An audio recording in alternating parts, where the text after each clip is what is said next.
it is now the week of Christmas, or it will be in a few hours. Actually, it's still technically Saturday right now, but when I get to the customer shutdown, it's going to be around midnight, so that pretty much starts our Christmas week.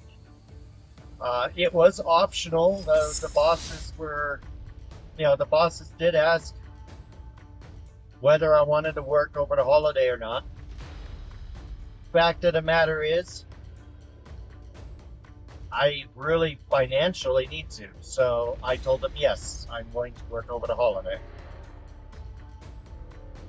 I could have taken a day off or the week off, but no, yeah. So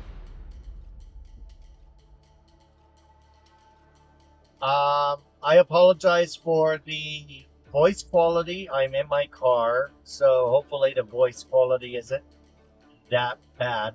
My microphones are in the back. I'm gonna save the microphones and the space on them for the truck though, because they the truck is a much louder environment. You guys really shouldn't have a problem hearing me here in the car. Hopefully not. The defroster fan up there is going kind of full force, so hopefully the defroster fan isn't drowning me out on the mic up there. But anyway, happy holidays to everybody. I guess when I put this up, it's going to be more like Happy New Year to you. Happy New Year to you guys. Because when I get home and put this episode up, it's going to be between Christmas, but before. Wait, you know what? I need to look at a calendar. I'm pretty sure I'm going to be home before New Year. Yeah, I should be home. I will be gone over New Year's, but I should be home between. Looks like we got a trooper up here with a speed trap in the parking lot of the True Value.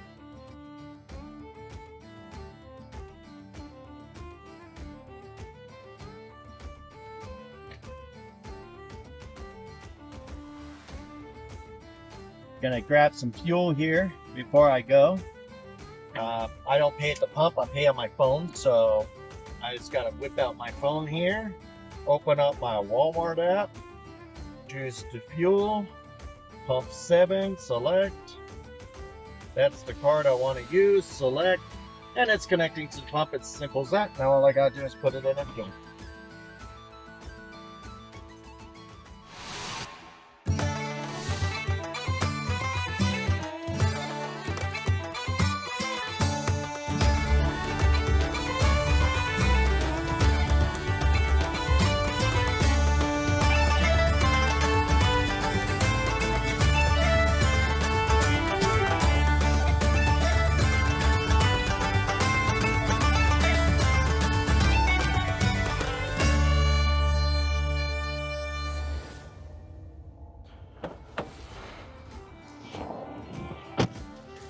So, as you can see, I did get a jacket on. I was kind of chilly.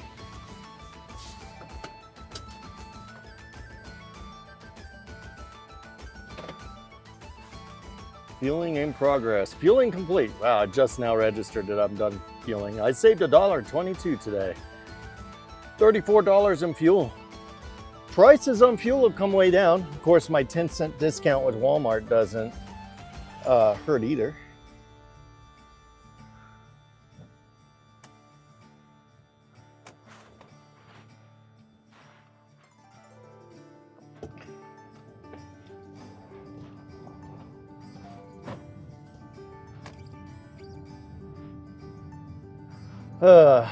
I waved, he waved back.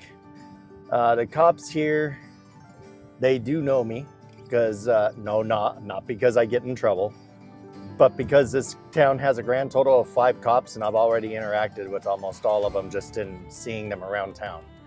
I live in this very small town. This is a small kind of a country town.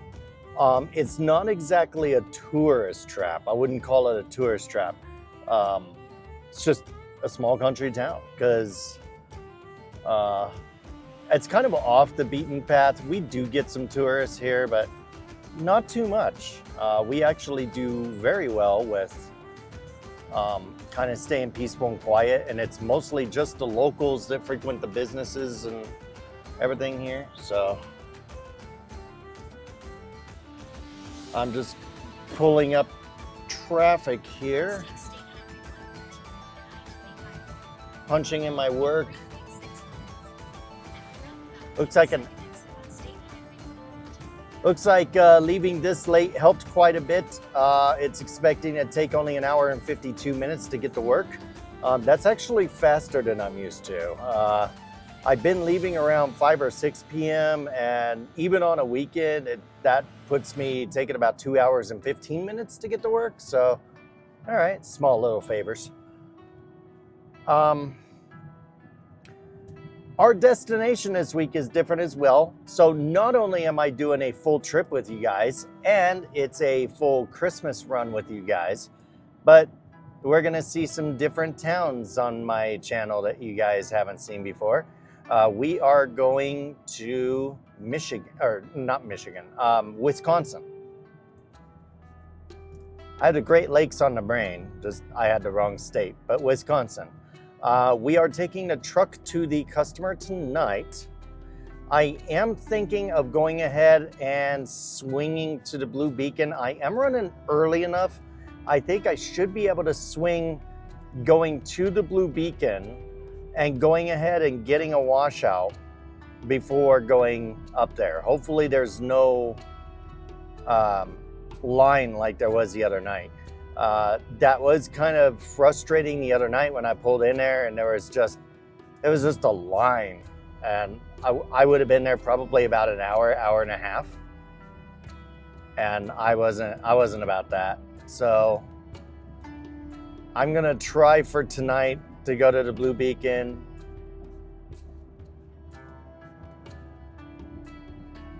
And if there's no line at the Blue Beacon, we're going to get a trailer washout. If there is a long line at the Blue Beacon, then I will say screw it, and I will just head straight up to the customer and I'll just sweep the trailer out, I guess. I really don't want to do that because Leprino's picky. Leprino is very picky. So, you know what? Nah, even if I have to wait in line, we'll get the trailer washed out.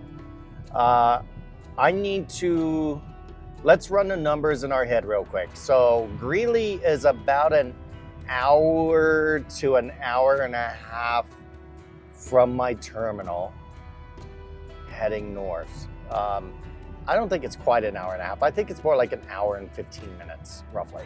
So, a little over an hour. I'm due to get to the terminal at 9:55. Okay. So I'm going to get to the terminal at 9:55. But let's just round it. 5 minutes. Let's just round it. 10 p.m. So if I get to the terminal at 10 p.m. and it takes me a half hour to pre-trip my truck and put my stuff in the truck, that puts me 10:30 getting out of there. Let's say that puts me getting to the Blue Beacon at 11. And then from the Blue Beacon at 11, we will be going to Greeley. From the Blue Beacon, again, probably about an hour and 15 minutes, but let me just say an hour and a half just to round it up. So Blue Beacon at 11, let's give a 30-minute window at Blue Beacon. So 11:30 leaving, 12:31. So 1 p.m. shutting down at Leprino.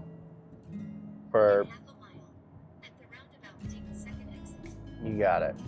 In my case, it's going to be about a block away from Leprino. There's a particular spot that's always seems to be open for me to park. I'm never bothered. Law enforcement never bothers me there. Also, it'll be a Sunday, so a lot of the local businesses by where I park are closed on Sunday, so that helps a lot. So, yeah, my pickup appointment. Oh, mistress, tell me what to do. Oh, command me, whip me. Anyway, yeah, I bet you'll never look at a GPS the same again. Anyway, so if I get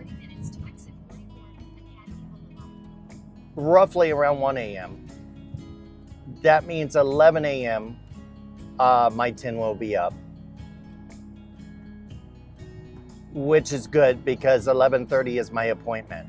Now, Leprino is one of those places that does not like to take you early. They generally prefer me to drop by around 30 minutes before my appointment. By the time I get up to a door and park and do my thing, it's gonna be around 11:30 when I'm actually talking to the shippers. So the drawback to that is that means we're gonna be driving till very late tomorrow night, which means parking is going to be a little bit of an issue if we don't plan it out properly. I will need to punch in the numbers, but I believe that if we can make it as far as York, Nebraska, I should be okay with getting to the customer before delivery. I'm delivering a Great Lakes cheese in Plymouth, Wisconsin. So, and I'm doing so 9:30 on, I believe, Tuesday morning. I'm pretty sure it's 9:30 Tuesday morning. Either way, it should be less than 22 hours to get there. And in fact, I know it's less than 22 hours to get there. And we'll punch it into the GPS and go over that on this first episode. We're going to go over all the navigation and specifics for you guys, so you guys will know what we're looking at for this series. I'm expecting it to be... How many episodes this is going to be? I'm sure you're probably curious as to how many episodes this is going to be. This first episode will probably be a little bit long because I'm doing this with you guys as kind of an intro. So tonight's episode is taking us up to the customer. Tomorrow's episode will be customer and then departure. That one's probably going to be pretty short because we're not like... A lot of my episodes are we're doing something at a shipper and leaving a major city, which takes like 30, 45 minutes in itself. In this case, we're leaving out of fucking Greeley, Colorado. It takes like 10 minutes to get full and clear, and then all we're seeing is fields. So tomorrow's episode will be pretty short. In fact, I think because of that, I'm going to combine episode 2 as being leaving the shipper and arriving at where, we'll probably cover our 30-minute break and then arrive at our destination. Matter of fact, I think each episode may be probably each day. I think I'll just separate the days out. So episode 2 is going to be the en route. Episode 3, we're going to drop at the shipper, pick up at the shipper, and start coming back. Episode 4 is going to be en route coming back. And then the final episode, which will be episode 5, should be... 1, 2 out, 3 dinging, 4 coming back. Yeah, 5. So this should be about 5 episodes for this trip. Episode 5 will be delivering in Colorado and going home.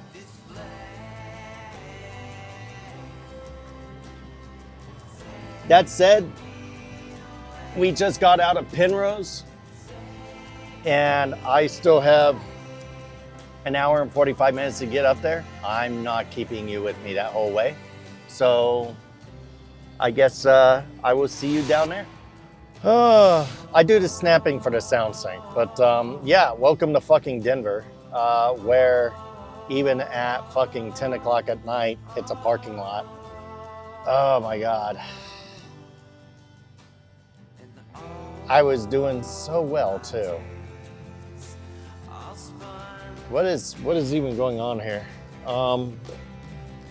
There's no red on my fucking thing. So what, did an accident like just goddamn happen or some shit? Watch out. Accident reported. That was like the most, I don't even know if the mic picked that up. Right after I asked the question, watch out, accident reported ahead. Great.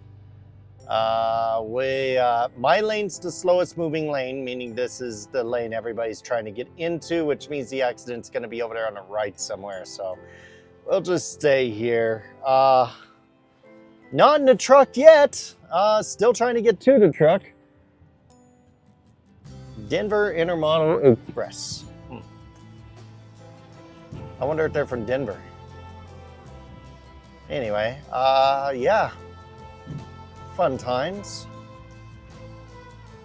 It must be a fresh accident that just happened. Actually, I can't tell. Might be something on the left. Actually, I don't, yeah.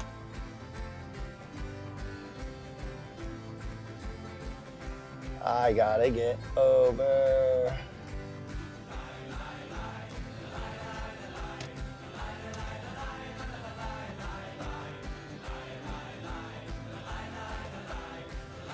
Come on, people. Wow, 1, 2, 3, 4. Is that 4 or 5? I don't know. I'll count it on the dash cam later.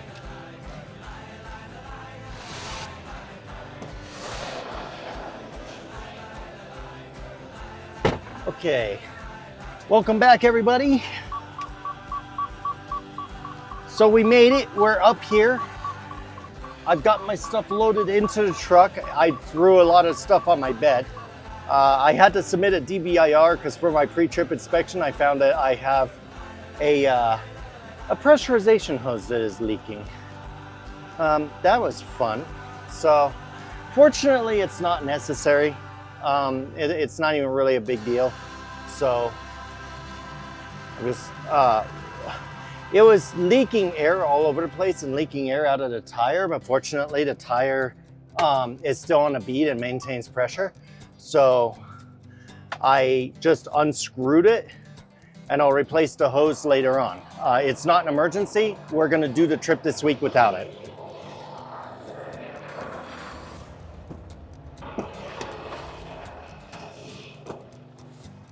Okay, everybody, welcome back.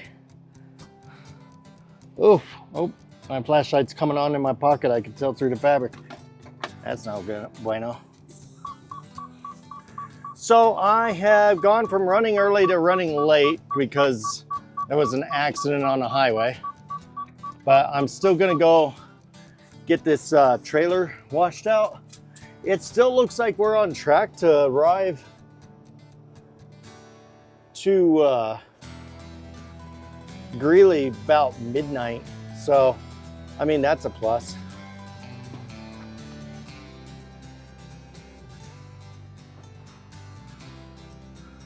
There's another truck coming in there, so I'm just gonna wait, see what they do.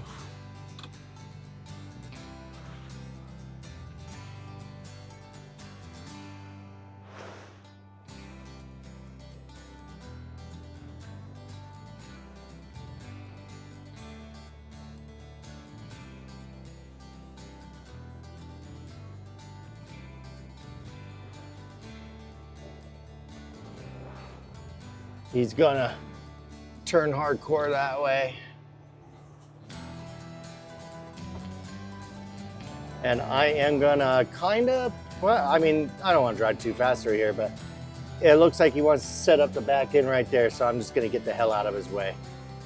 Which also puts me getting out of here before the gate closes, so that works too. So what's on the agenda right now, we are gonna go get the truck washed.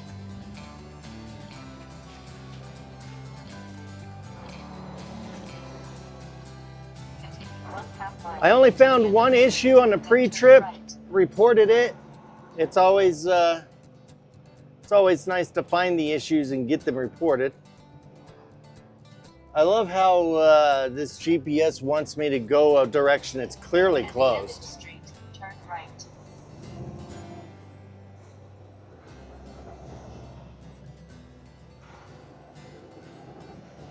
Yeah, that's closed. All of that is closed. It'll be nice if they would open it up someday, but they will never open it up. It just won't happen.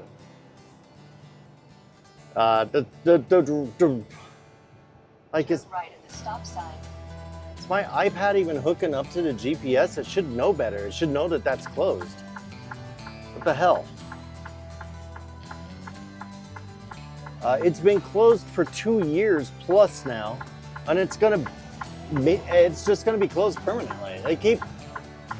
I had to take a detour tonight and add an extra 10 minutes to my Then take the trip first trying to left. get into the terminal because it was closed, which is irritating, but whatever. So we're about to make the GPS a little bit unhappy, but Turn we're left at the gonna traffic have light. to. Then take the first Yeah, left. we're not hanging left at the traffic light. We're hanging it right at the traffic light. We're gonna hang a right, and we're just gonna take 88th all the way down to Highway. Yeah, I can't remember the number. 2? I think it's Highway 2.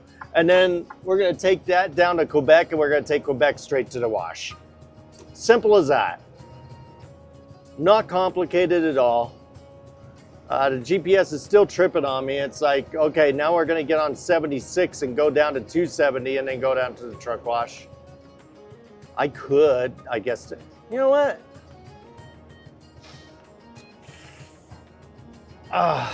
Decisions. 2 miles. Turn right on I-76 West. I don't know. At this point, it's about as broad as it is long, honestly, when I think about it. I should probably just stick with the way that I know, though. Sticking with the way that I know is just, well, it's a safer way to go. Oh, shut up. I went over the line on purpose because there's a car next to me, and that's a bit of a weird S-turn. Trying to be courteous to the other driver.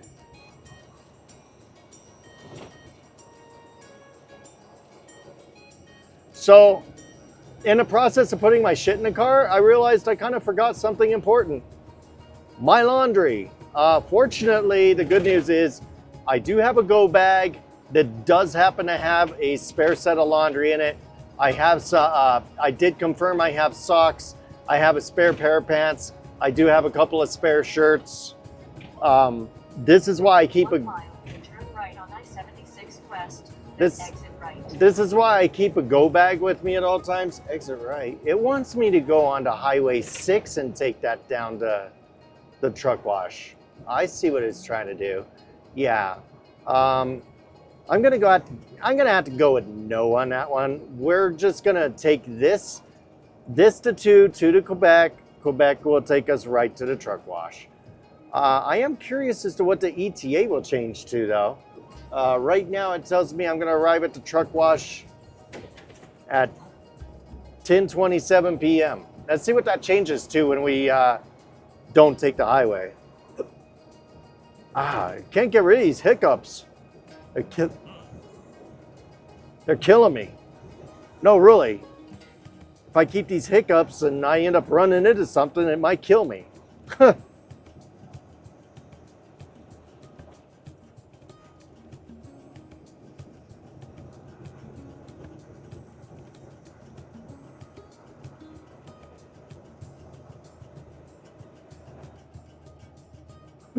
Oh, there we go. Yawning.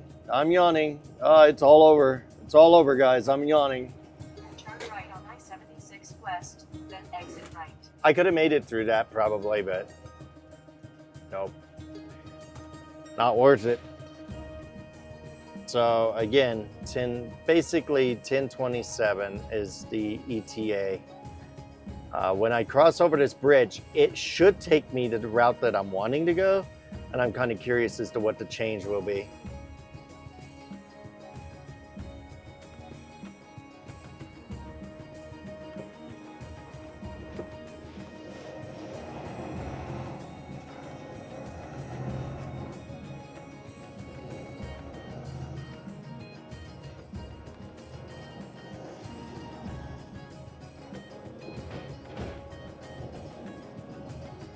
Oh, come on. No, no, this one we're taking. Sorry, but no. I'm so sick of that. It's just the way they have it set up is that even though I was right there, I was first in line, well, didn't even have to wait for cars, but can't even accelerate fast enough to get through both lights. And I'm empty. When I'm loaded, I can't even get close. It's just like, nope. 1.25 miles. Oh, Right, look. Colorado 2. 1027. So now it's taking me the route I want to go, and it's actually neither faster nor slower. It's the same, but this way is the direction that I know. I take it often, and so that's how we're gonna roll with it. We're not getting a truck wash tonight. This is just a trailer washout, so it should be a quick visit, hopefully. Ugh. Unless there's a long ass line. Now, when we got back to town, it was the middle of the night and there was a long ass line. But that was also a weeknight. I'm hoping that with this being a late Saturday night going into a Sunday, there's not a long line of trucks trying to get washed. Because this is not a typical day where everybody's trying to rush to get washouts and things like that to hit the road again. Most drivers are off the road for the weekend.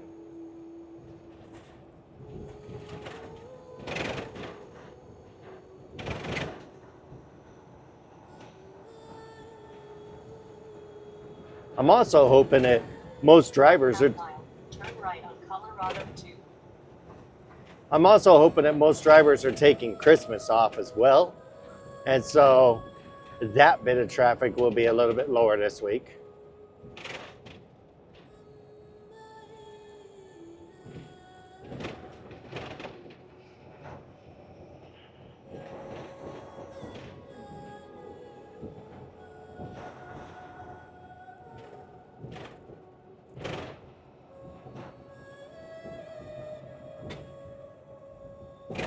Turn right on Colorado 2. All right, lights turning red, but there's no cars there, fortunately. So that means I should have enough room to get across these tracks, truck and trailer. When I get my truck up to the yield sign, yeah, trailer's already cleared the tracks, but 1.25 miles. there's no traffic coming, so I was able to cruise right on through anyway.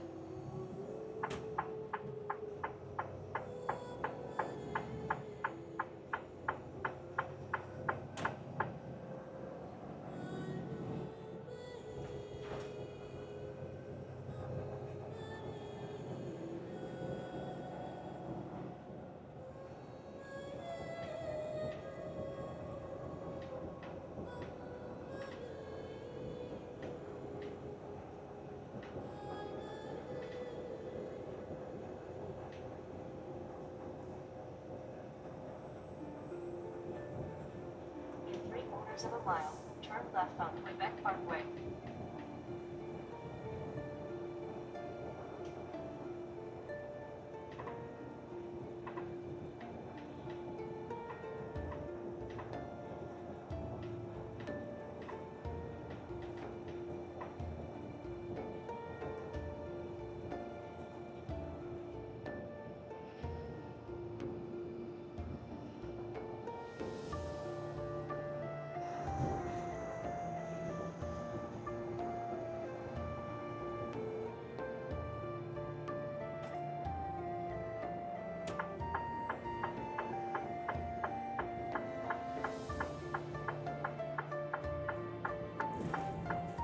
Turn left at the traffic light.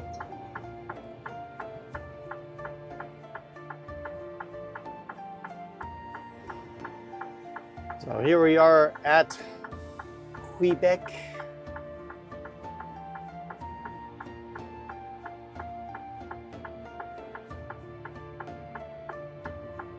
It's never usually too long of a wait at night, fortunately.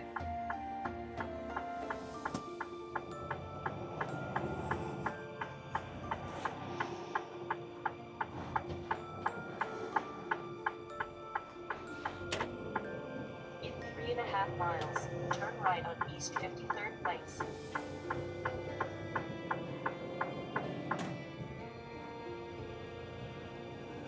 All right, so next time I turn should be pretty much into the Blue Beacon area. It'll be a right turn onto, well, if you've been keeping track of my episodes and you've been watching my episodes since I put them up, I think didn't I put my arrival back in Denver? I think I recorded that. Hell, I don't remember. I actually don't remember. I don't know if I put that up or not, but yeah, well, you'll see it this time for sure, because this time it's definitely making it up. I'm definitely putting it in.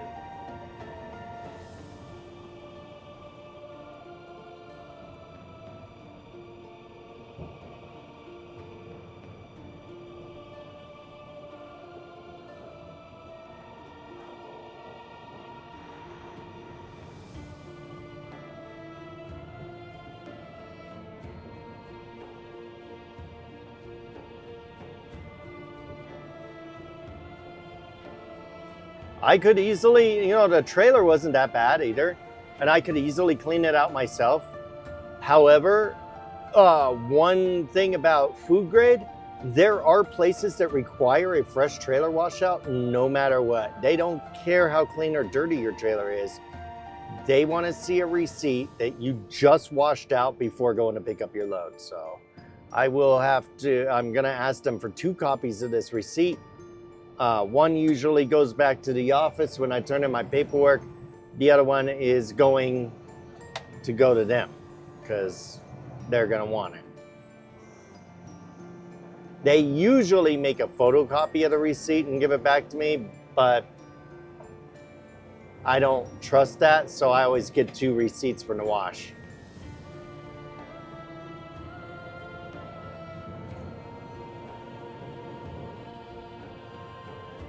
I think they kind of have a kickback deal with a small mom and pop place up there that does washouts, but we don't get a discount for that. We do have an account with Blue Beacon though. We have a Blue Beacon account, and as a result, I believe we get like a bulk discount of some sort.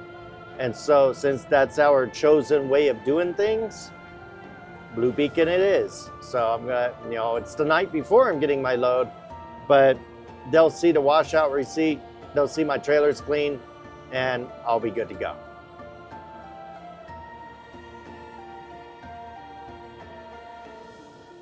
I forget what the temperature requirement is load is. It's cheese, so I'm thinking it's going to be 34. But I'll have to double check. I'm pretty sure it's a 34-degree load, though.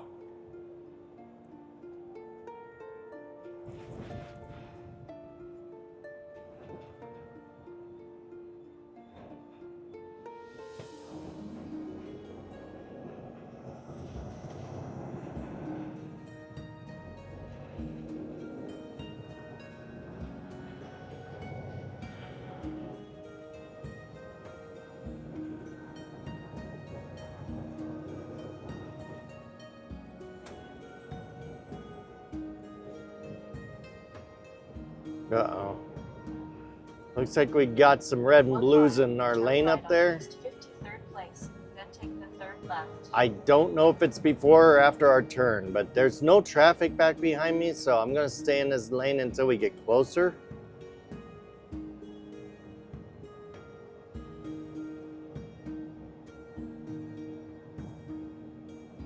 But as I'm looking at it, oh man, I don't know.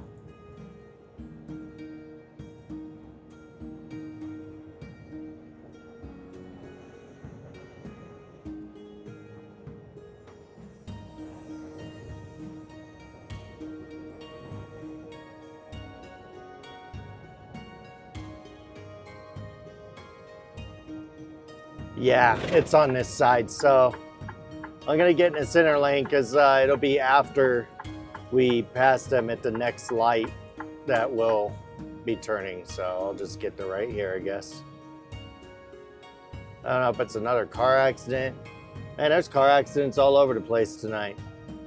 I think everybody in Denver got into the eggnog a little bit early.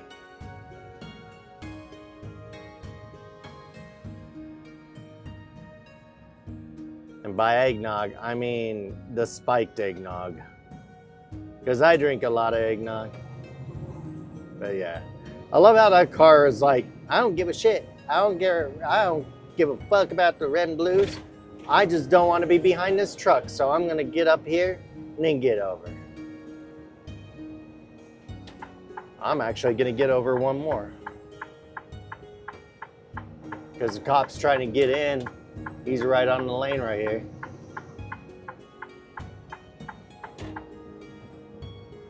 All right, now we can make our right turn, which is at this light right here. Turn right at the traffic light, then take the third left.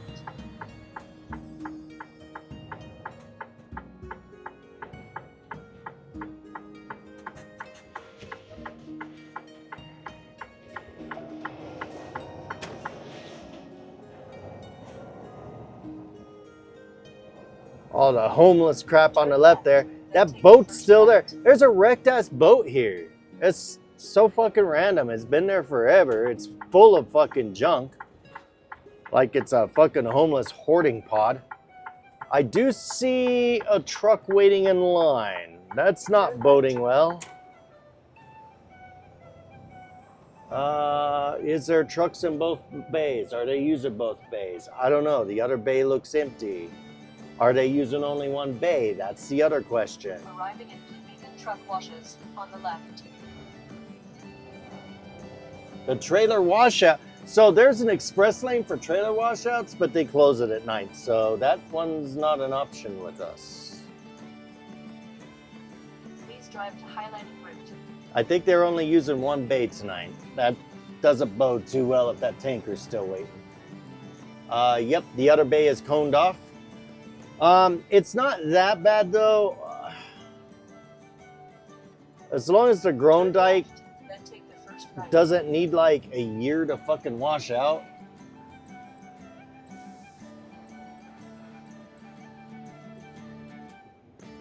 Is that a fucking RV in there with their little fucking toy hauler? Really? Wow. I'm gonna shut my headlights off and go to marker only so this guy doesn't have to sit here with my headlights in his mirror. A little bit of courtesy goes a long way in today's world.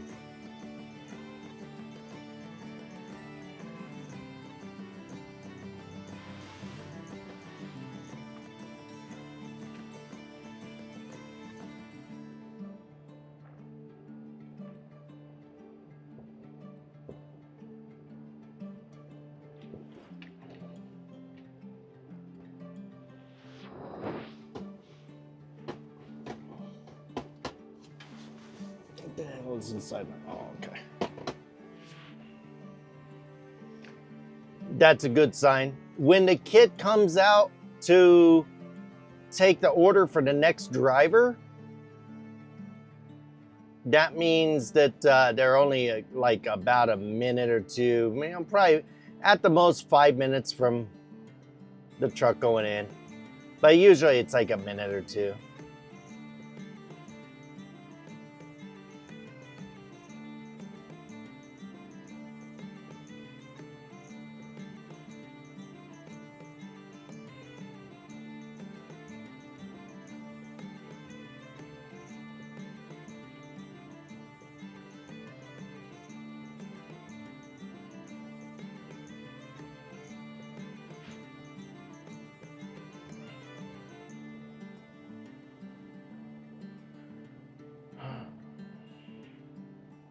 Sometimes I do wish that there was like special washes for RVs. That would be really cool. Reason why I say that is kind of sucks waiting for an RV to get washed where like a lot of times truck drivers are on such tight schedules.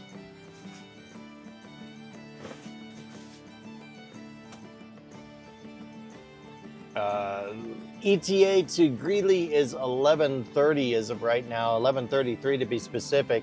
So if this guy manages to get washed in the next 20 minutes, and then it takes him about 10-15 minutes to wash us out, we'll pretty much be shutting down at midnight when we end our night. Laprina, or actually, gotta go where to, saved, Wisconsin.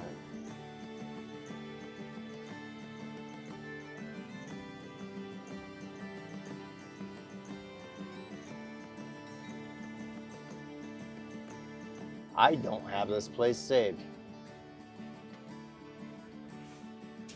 I'm gonna go ahead and research the place we're delivering to, which again is Great Lakes Cheese, I believe I said.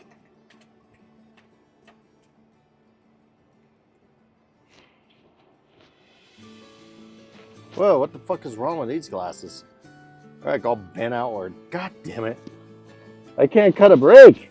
These glasses are hella loose. Kills me. Okay. Google Maps. Great Lakes Cheese.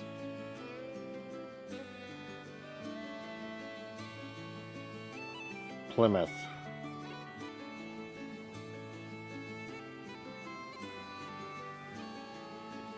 County Road PP.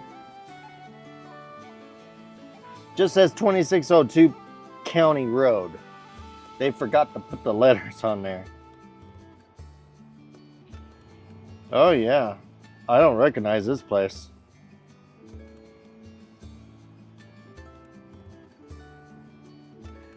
Plymouth, Wisconsin, 53073. This is it. Closed. Opens 9 a.m. Monday. Good to know. So, okay. Let's take a look at the reviews for the place.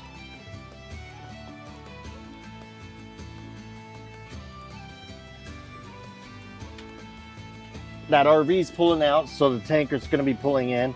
It's going to take him at least 20 minutes to wash that tanker too, so we got plenty of time to do this. Let's see. Reviews. They allow overnight parking, so we could go straight there.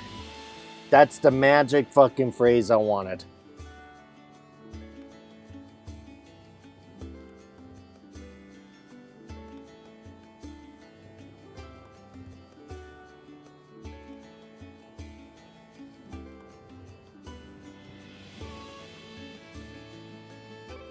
Looks like they're just gonna leave the doors open. Well, hell, if they're gonna leave the doors open, I guess you guys get to watch the tanker getting washed while I do my trip planning. So I'm gonna talk this through though. Let's take a look at these reviews though. All right, so we got fast receiving, checked in 6:30, checked out at 7:30, open space, all good. Delivered and picked up here a few times, always a good experience. People are friendly and they don't waste time getting you taken care of. They always take me early. Oh, that's awesome. Overnight parking on the southeast corner by receiving. Southeast corner. Okay. South. Okay, so down here. Okay. Shipping is on the southwest corner. So, but I'm not going to shipping. I am going to receiving. So that's kind of cool that overnight parking is down there. Awesome. Awesome, awesome, awesome. Office lady is super friendly. Don't park parallel to the office. You'll be asked to move. Don't park parallel. Oh, they posted a sign. Drivers, trucks waiting for doors, please back up to the grass line, truck facing east. Thank you for your cooperation. Please do not park like this. And they show, it's hard to tell with the trucks.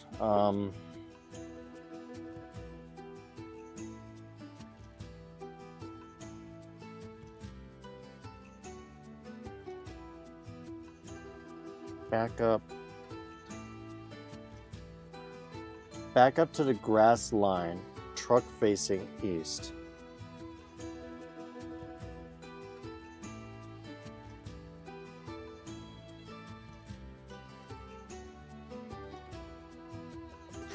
I wonder if the review was wrong.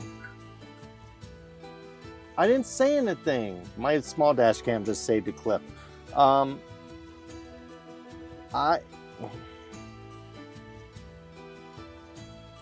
Let's see. Here's a negative review, but it seems to be greatly outweighed by positive reviews. But hey, let's entertain ourselves with the negative review. Absolutely awful. Showed up at 17:22 for a 23:59 appointment for a drop and hook, and had even called previously to check on the load status, and nothing. No one was there in the shipping office, and had to wait until the next day to pick up a loaded trailer. Was told they close and leave at 1600 on the weekends, but there's nothing in the office stating this. I had called before they left at 1600 and gotten no answer. Very disorganized, terrible communication. Yeah, it sounds like your dispatch dropped the ball on that communication there, bud. The appointment was set for 1 p.m., arrived after midnight, and was getting unloaded around 4:30 a.m. They have always unloaded me early. They don't play around with time. They have a few spots for overnight parking in the front of doors 20 to 27 area, and there is a BP truck stop less than a mile away. All of this sounds promising. It looks like we're going to be having a good trip. Yeah. So what I'm going to do, since apparently receiving is down over here, I am going to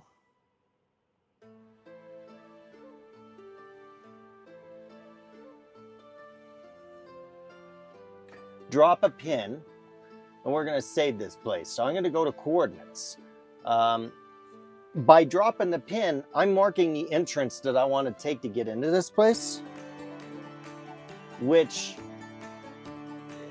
is my rule of thumb. I don't use addresses. So 732-820 by West 087 947512. Done. I'm going to save this. Great Lakes Cheese in Plymouth. Done. Okay, it's saved, but I'm not going to navigate to it yet. I'm going to go back. I'm going to go into my saved locations, go down to map points and coordinates, select the one I just did. This is one of the annoying things about Garmin. I have to back out of what I just saved and go this route in order to place it in a category, which I have everything categorized by state. So I'm going to put this under Wisconsin. Now, if I come out and I go saved and I go down to Wisconsin and I look, there's quite a few places I have to look to in Wisconsin. It's crazy. There it is. Great Lakes Cheese in Plymouth. I'm going to go and I'm going to add that as the last stop.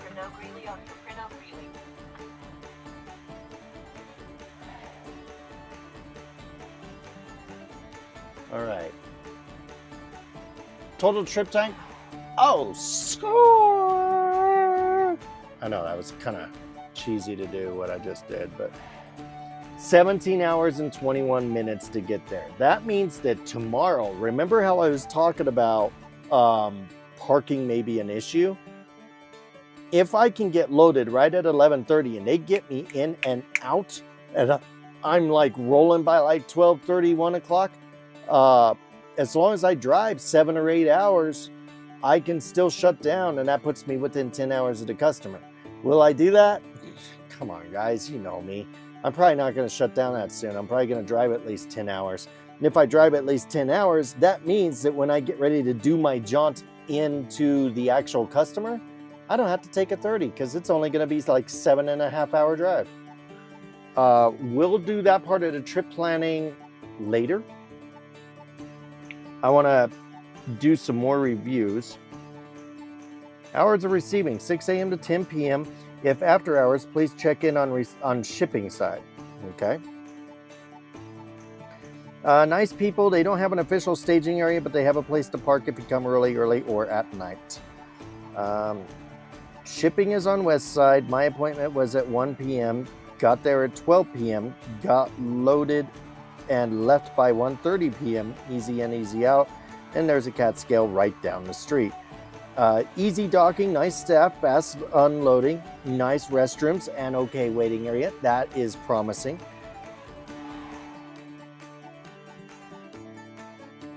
Posted some photos. I'll look at the photos just to kind of, all right.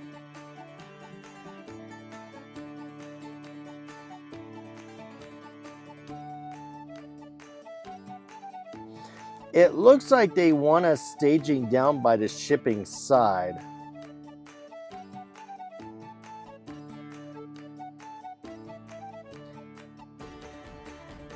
So I will keep that in mind. Arrived 1.5 hours early, was given a door right away. They didn't start unloading me until just before my appointment, but they had me out pretty quick. So, and without even reading any more of these, there's just 5-star review after 5-star review after 5-star review. I have never seen this many 5-star reviews from drivers for a warehouse. I'm looking forward to dealing with these people. This is going to be great.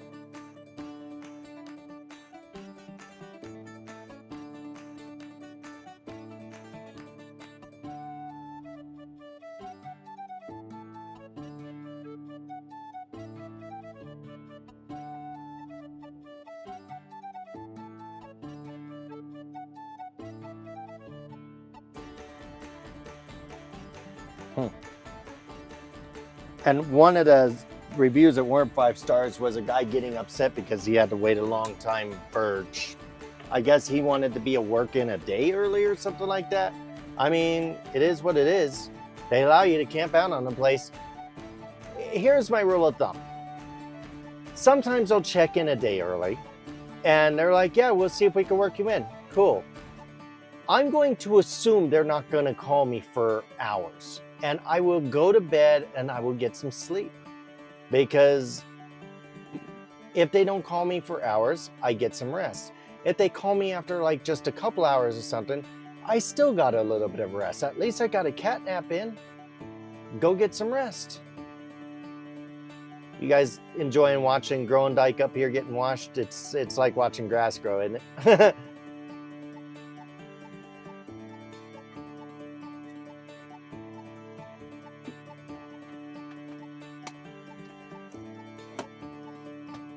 But we're still doing good on schedule.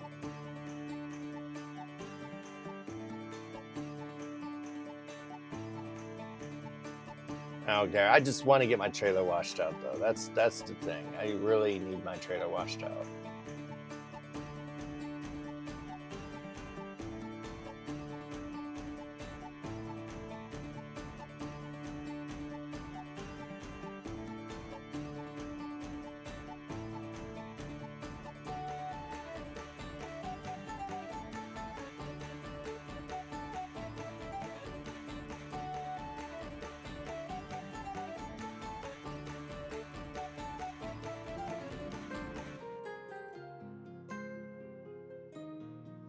I mean, it looks like they're almost done. They just got, looks like they're just doing some stuff to the front of the truck up there.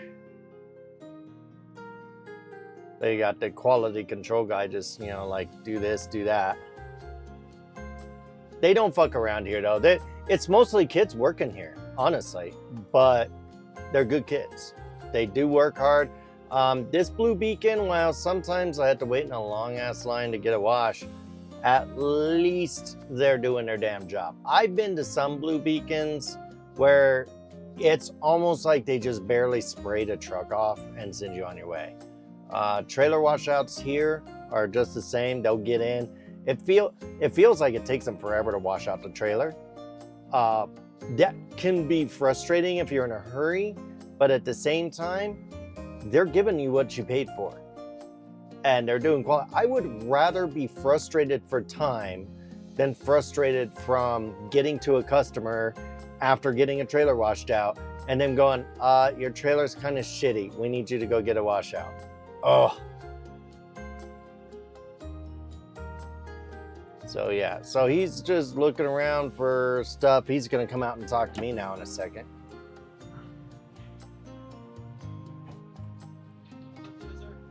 How you doing? It's gonna be classic. Or excuse me, sorry about that. I'm not washing the truck and trailer tonight. It's just trailer washout. Yeah, it's habit. Yeah, it does need it, but my company only lets me do it once a month, and I was just here last week, so. You got it, man. I just subconsciously was like, classic wash. I wish.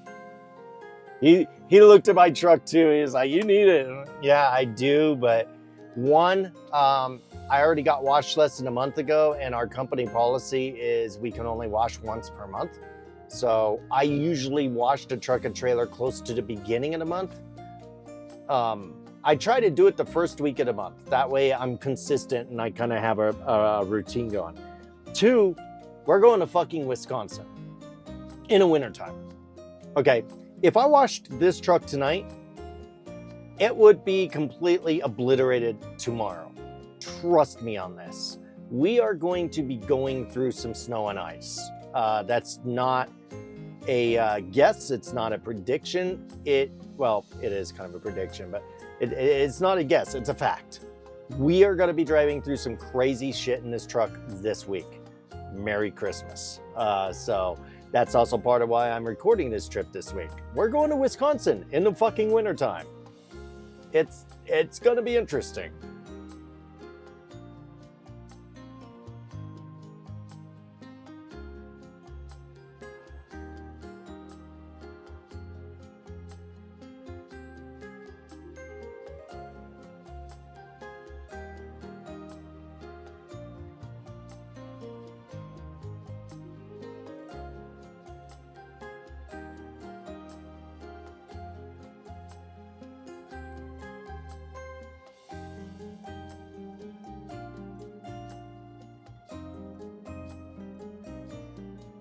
Oh man, we're already down to an ETA of 11:50, so yeah.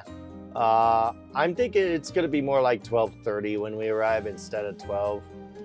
But even at 12:30, that puts my tin being up an hour before I even check in at Leprino, so we're still good on time.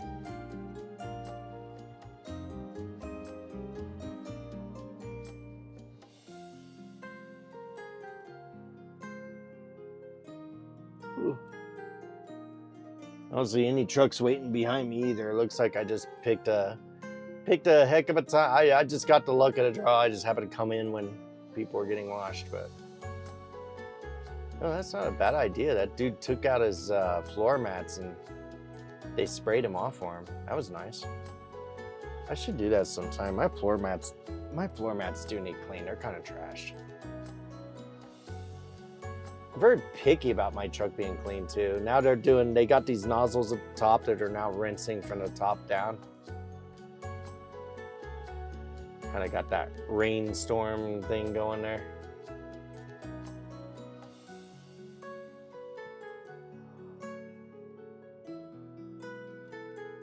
Which, the direction of the spray, it's just kind of spraying on both sides of the freaking tanker.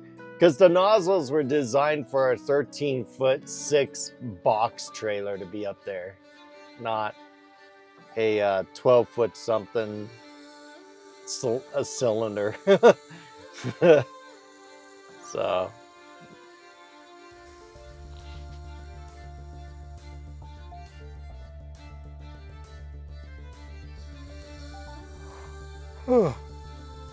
Oh man. I can't stop yawning. I'm sorry, guys. I'm trying.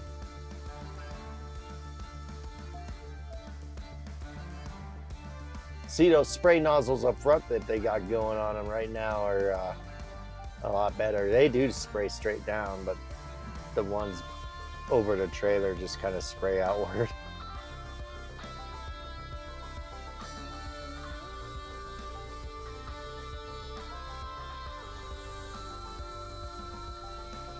So here in just a few moments, we're probably going to see the white door open. As long as they're taking to wash his truck, though, I'm kind of glad that we are just doing a washout and going. So there goes the white doors opening. So I'm going to start my engine now.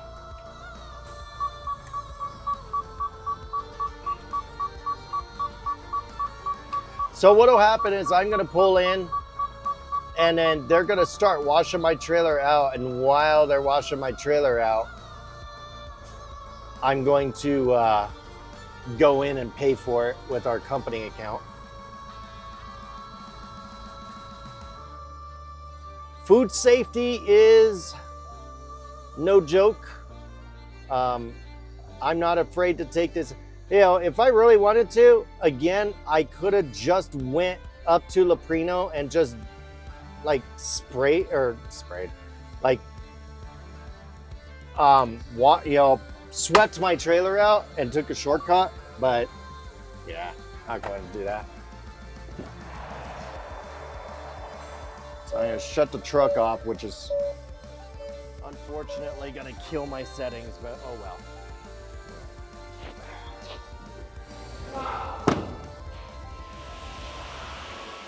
Okay, so for the trailer washout,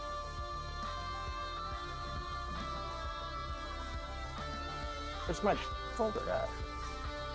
Uh-oh. Oh, I was gonna say, I know I had it. Anyway, for the trailer washout, generally I could, usually I can wait in the truck for that. But now I have receipts, so that just in case Leprino asks for it in the morning, or they try and find something weird or wrong with my trailer, I have proof that I officially got a washout.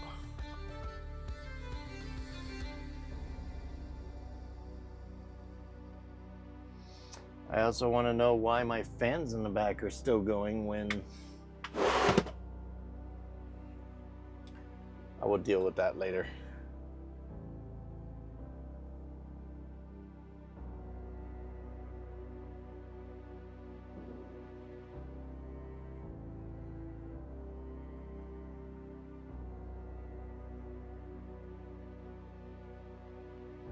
And I'm going to be doing a lot of cuts on this because it's a lot of dead space.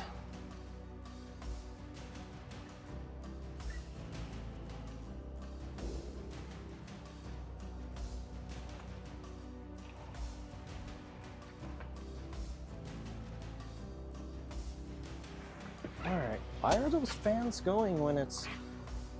These should not be going when my key's in the opposition. That's a little bit...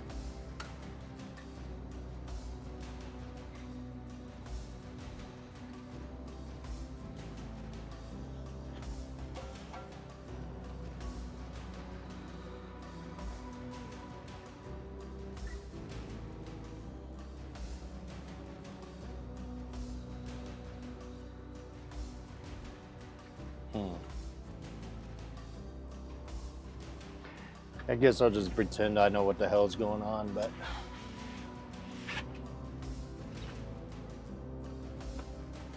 Yeah, key is off. In fact, here's the key in my hand. But the fucking... For some reason, the sleeper fans are going. What the hell is... Kind of weird. Those aren't supposed to be going with the key in the off position.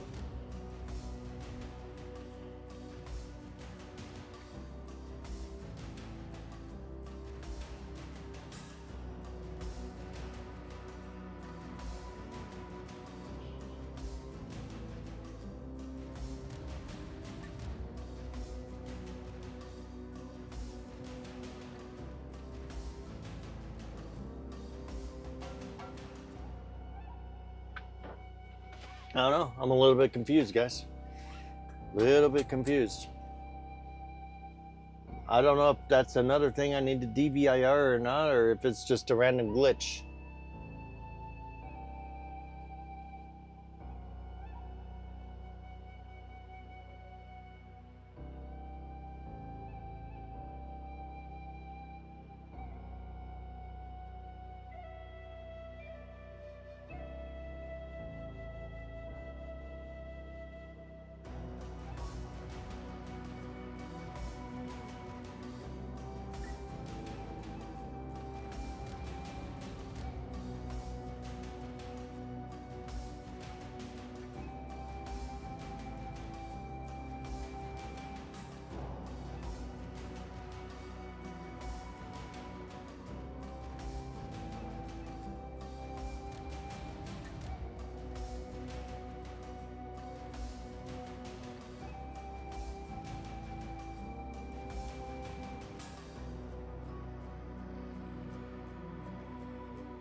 Oh no, there goes a Covenant transport.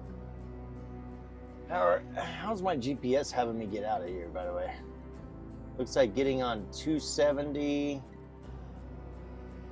all the way to 76 and then just zip it out. Yeah, that's fine. It saves me dealing with stoplights and traffic lights for most of the way. Although I'm gonna have to deal with plenty of them. We passed through, so I'll be on 76 for a few minutes, but then we're gonna end up on 85, 87, which is, yeah, lots of small towns, and it's not an interstate, so we will be stopping probably quite a few times on the way. You guys will be along with me for the ride. This is probably, my prediction is going to be the longest episode. This is going to be a 5-episode series, but this episode is probably going to be the longest one because of my yammering at you guys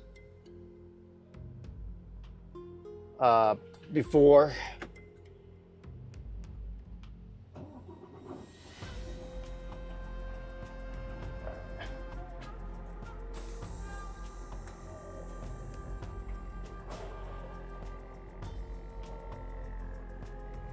So my trailer is now washed out. He's cleared me to go.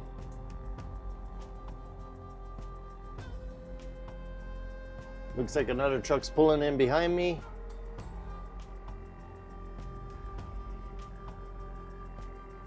Now all the settings that I had saved in the truck for this trip are gone. That's one thing I do not like about these new Cascadias. They do not save any driver preferences at all. So I'm gonna have to reset following distance. I gotta reset the speed preferences on the cruise control. Those keep resetting whenever I if the key shuts off, it starts. There's that.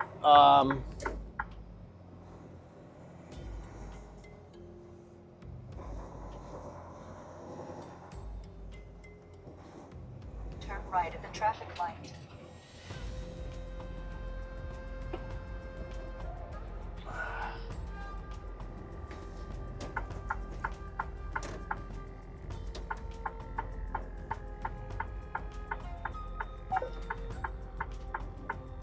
Adaptive cruise control not available? For why? Anyway, while I'm sitting at this red light, there's no right turn allowed on red, so I'm gonna go ahead and set my following distance. Overspeed needs to go to 2 miles an hour, not 5. And my underspeed needs to go to 0.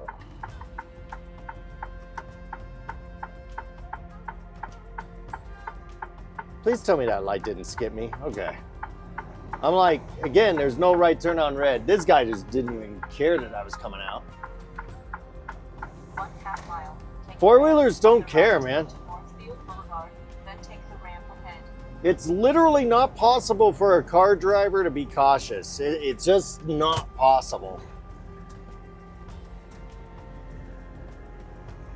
Everybody thinks they're more important than somebody else when they're behind the wheel of a car. Unfortunately, a lot of trucks are starting to get like that too, which is really bad.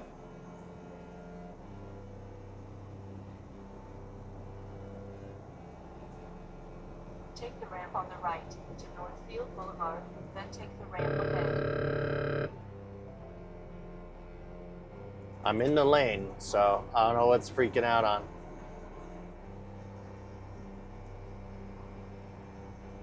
Whatever. Take the ramp ahead, then keep right.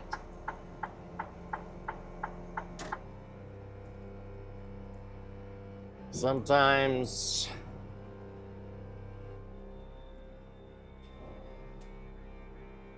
okay. So truck settings are now back into place. I'm going to switch into performance mode because we're going to be accelerating onto the highway here in a moment. And I want to be able to get her up to speed. We don't want to be dicking around. So ETA, actually ETA is 12:03. So we're only arriving 3 minutes later than what I was expecting. It'll probably be more like 5 to 10 minutes later because, again, we will be encountering traffic lights in the small towns along 87, and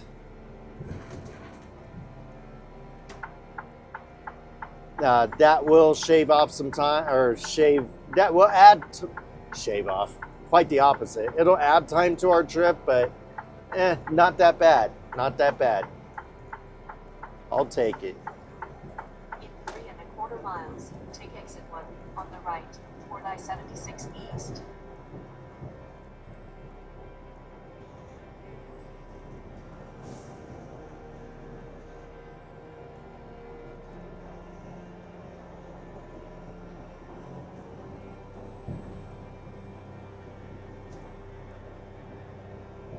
You know what? I think I know how I'm going to do this. We're going to make it a 6-episode thing. I am going to take you with me on the trip up to Greeley, but I'm going to go ahead and separate it out. I'm going to take you guys out of Denver real quick here, and then we're going to split it off. And then we'll do the next episode, which will be just a drive into Greeley. Yeah, we'll do it that way. You guys think that'll be better? That way I could kick you out of here in a few minutes instead of... Because I'm still 58 minutes from my customer. I'm not going to make this episode go that freaking long.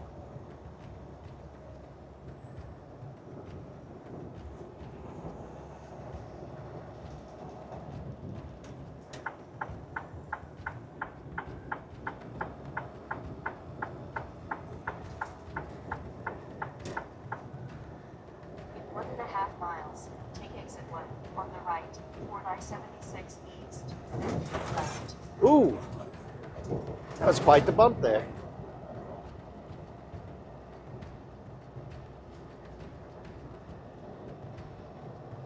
See all the refineries on the left here in good old Commerce City, and on the right. We got refineries on all freaking sides.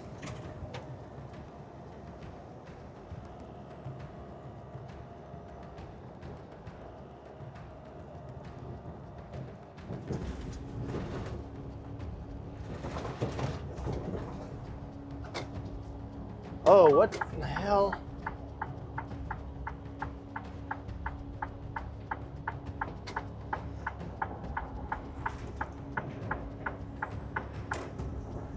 What is this guy doing? This guy's doing 40 something. Holy smokes. Wow. Take exit 1 on the right toward I-76. I get it. You've never towed a trailer with your vehicle before and you're skittish, but holy crap, dude. It's okay.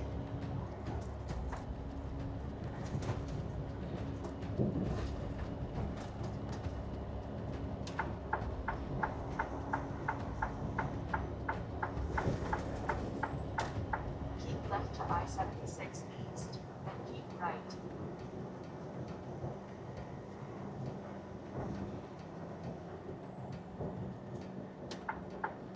Keep in the right lane.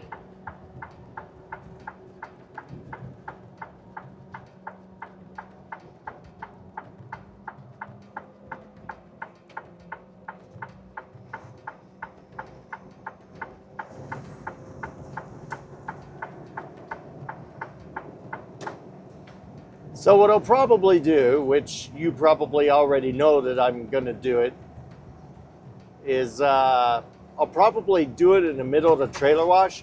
I'll probably end the first episode at the beginning of the trailer wash.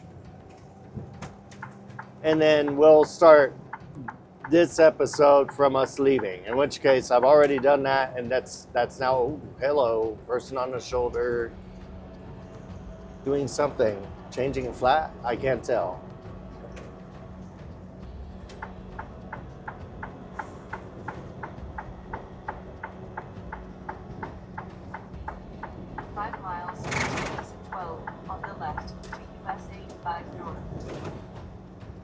So we'll be taking a left exit for 85, going north toward Brighton, Colorado. But we're gonna stay in this lane because we have a few miles till we get to it. And we don't need to make all the road ragers, well, road ragey. Uh-oh, I'm out of tea. Well, that ain't good.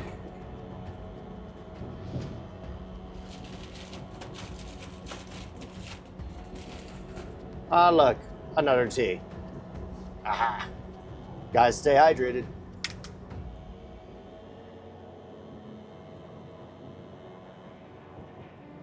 There's a car literally right next to my tandems just chilling there.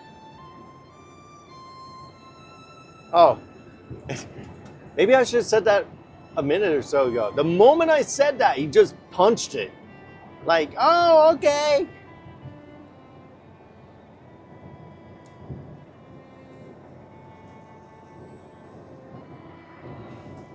I'm not gonna lie. When cars start doing that and just hanging out, like right off my trailer tandems or just in my blind spots, I'll just turn on my flashers and leave them on for like a minute. All the cars like scatter like bugs. It's almost like insect repellent. It's great.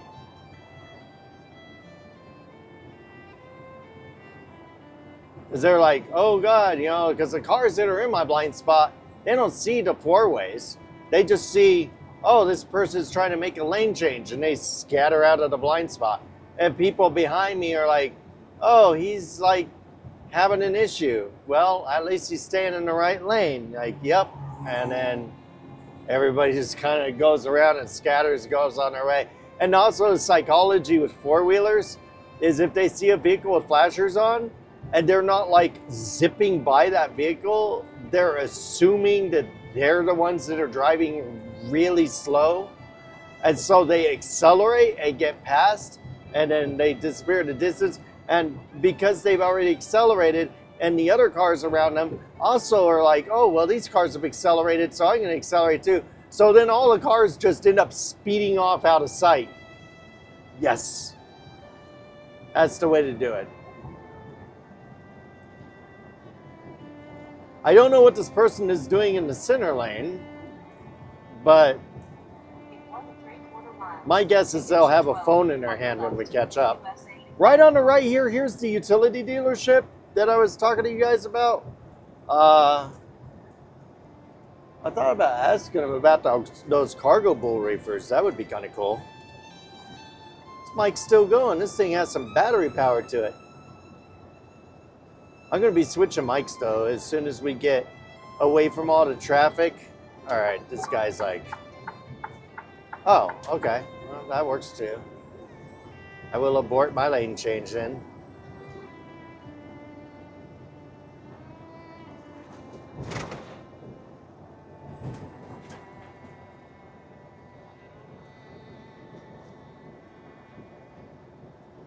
I still want to see if they have a phone in their hand, though.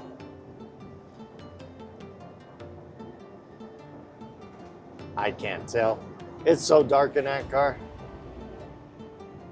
Take exit 12 on the left to US 85 north. All right.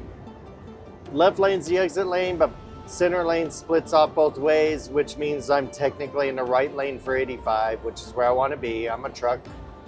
That's why I got to be in the right lane. The only reason we chilled in the center lane for this long is A, I'm able to maintain the speed limit, which you can chill in the center lane if you're able to go to speed limit. Or if you're taking a left exit like I just did. So yeah.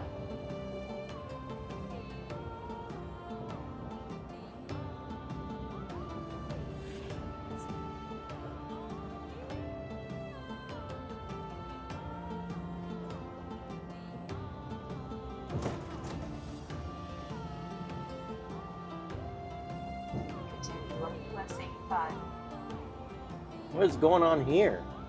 Oh, railroad crossing. All those people are backed up for the railroad crossing.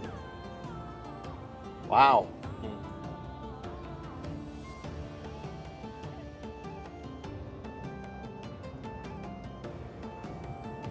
I don't think that train crosses our path.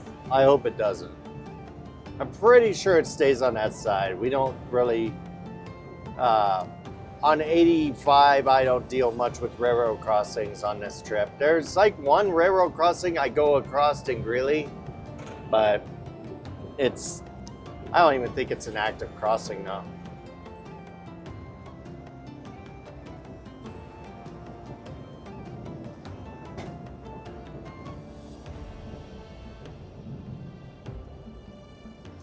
Light turned red already up there. I'm gonna try and bring it that way down back here so that we don't lose all our freaking momentum.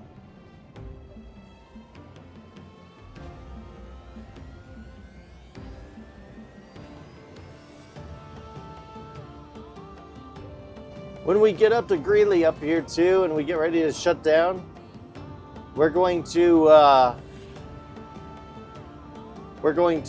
start the reefer as well. And we're going to run a diagnostic on it. Wow, that was a short light. Lights like that almost like promote people to run up on them. Like, oh, that's why everybody stays speeding and then they slam on their brakes at the light at the last time because the light's too damn quick.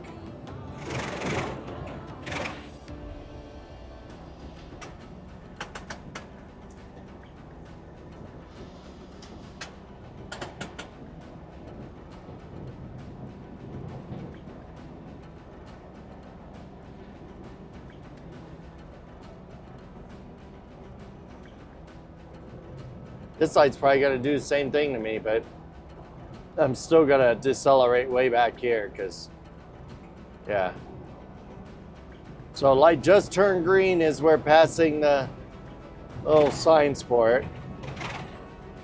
I bet you it turns yellow as we're getting up to it already. Oof, this section's rough. What is it? See? I was like, what the hell?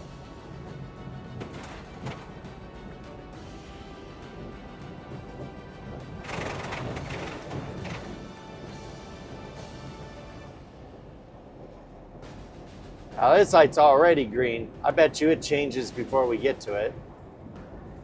Maybe. I don't know. I don't know what...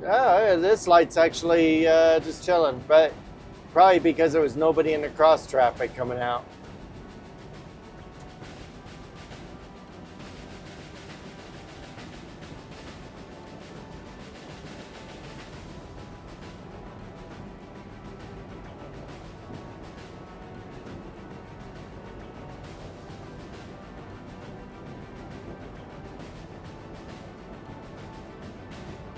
You know, that's, I was talking about it being a 17-hour trip, but I didn't even really account for an hour and a half being going to the Blue Beacon and then going up to Leprino. Meaning that when we actually start our trip after getting loaded tomorrow, we're technically going to be like 16 and a half hours away. So yeah, it's basically if I wanted to just split the trip in half, 2 8-hour days and we're there. I have an odd feeling this light's about to change on us. There it is. I somehow knew that was going to happen. I saw the car waiting there and I was like, yep, he's going to trigger it.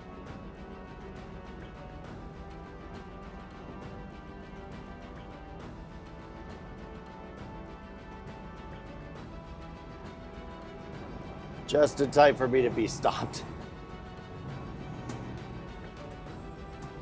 I told you we were going to have a bunch of traffic lights on this. My ETA is still pretty much right at midnight though, so that's perfect. I'm going to have like 11 hours because I'm set my alarm for 11 a.m. I'm not starting my clock. I'm not budging before 11 a.m. My appointment's at like 11:30. But again, these people don't, so I've set my alarm for 10:30. And then I'm going to wake up at 10:30. At 11, we'll go check in. because my appointment's 11:30. This place doesn't like to check people in more than 30 minutes early. So, yeah.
This sight's going to change too, so I'm just going to start braking now.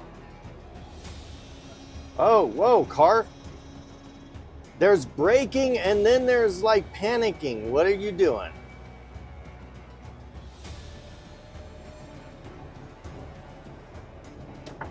Okay, well, that was a little bit unnecessary, but okay. And now they're gonna speed up enough because they're like, oh, well, I don't want this truck passing by. But then he's like, oh, I don't want to go that fast anymore. I don't know what he's doing. It's like he just doesn't know what speed he wants to go right now. Maybe he's taking this exit. We'll see if he takes this exit. It could be that he's just taking the exit. Yeah, he's got his signal and he's taking the exit. I can kind of understand that, but that was like, damn, dude.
Man, that was a lot of hose back there. Bunch of hose just hanging out. Back hose, that is. It was one of those equipment rental places that had a ton of back hose sitting along a fence.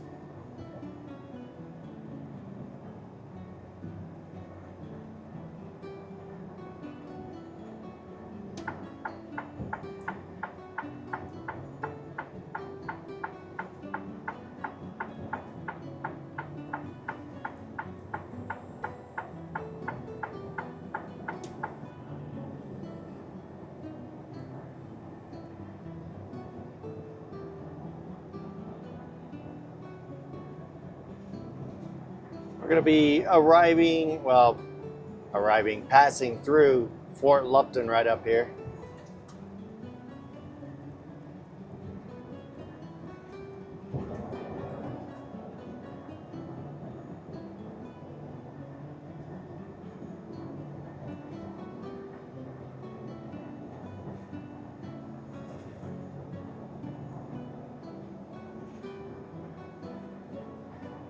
One of the things I like to do on some of my episodes is I'll rack my brain and kind of tell you little bits of trivia about towns that we pass through. I got nothing on Fort Lupton. I think I think Ames Community College has a small campus there. That's all I got. Sorry. It's just another dot on my route to get up to Greeley, honestly. Fort Lupton city limit, elevation 4,914 feet. There's your piece of trivia for the town of Fort Lupton. It's elevation.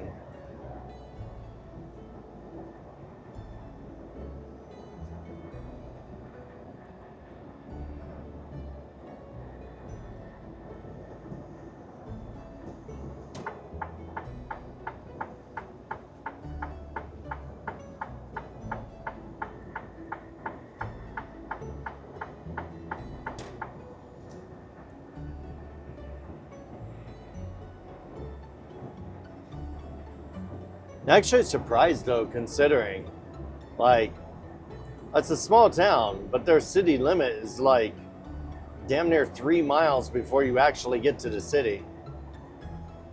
I guess they bought up a bunch of land in preparation for trying to become a city, but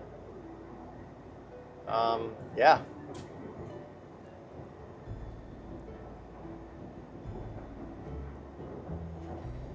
I love it when they call it city limits too on towns that like barely have a post office and a city clerk. I have been to some places around the US where for smaller towns, instead of city limit, it says town limit, which makes more sense. All right, see, Ames Community College, South Campus, next right. And here's a little bit of trivia, kind of related to that, I guess. I attended Ames Community College. That's where I went to school for aviation. So that's how I got started in my aviation stick. And then I moved on from aviation and came into trucking. Which trucking is a lot more relaxing and you make more money.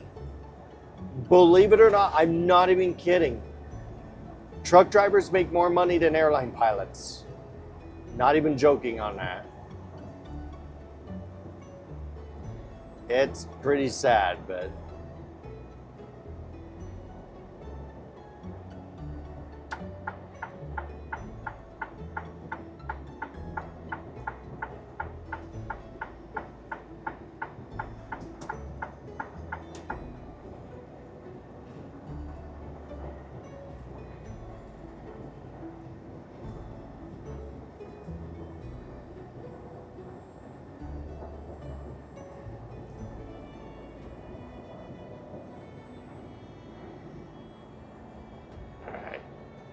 this is where we're actually kind of getting into the bulk of Fort Lupton, so speed limit drops through here. We're going to bring it down.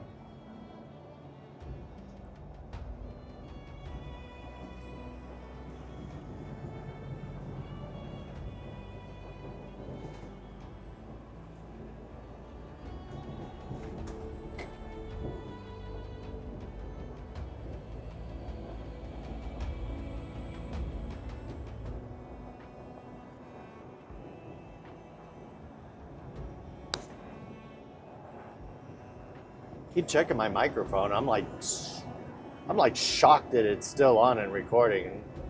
These microphones have pretty good battery power on them. As far as disk space, they can actually hold up to 14 hours of recording, which is freaking awesome. The battery doesn't last 14 hours. It's too bad. I could wear the microphone all fucking day, capture all the audio, and then I could just sync it to the dash cam and then go through it, select what I need, and edit it into an episode. Oh, that would be awesome, but yeah, no such luck there.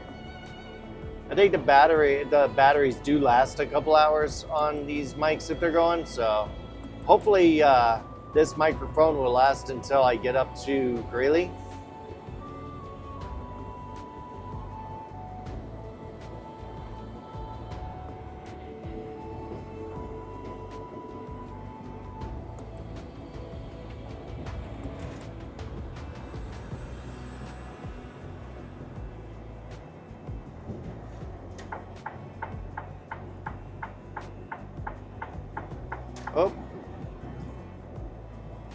I was gonna change lanes and then that guy gunned it. He's like, oh no, that truck's not gonna pass me. I'm a car driver. I ain't gonna let no truck pass me. All right, he turned his blinker off. I can slow down again, which he was doing like 60 and 65 or whatever. And so I turn on my left blinker, he guns it up to like 73. And then when I turn my blinker off, he immediately slows down to like 64 or 63 or so. Now he's doing 71. He just, he's got to be looking at his phone or something.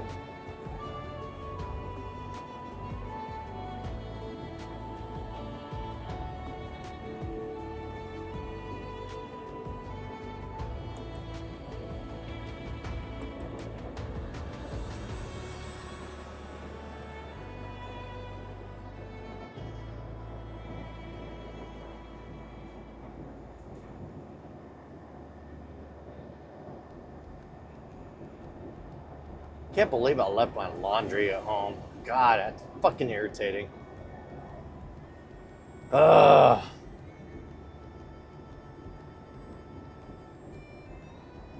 I know why too, because I left it sit.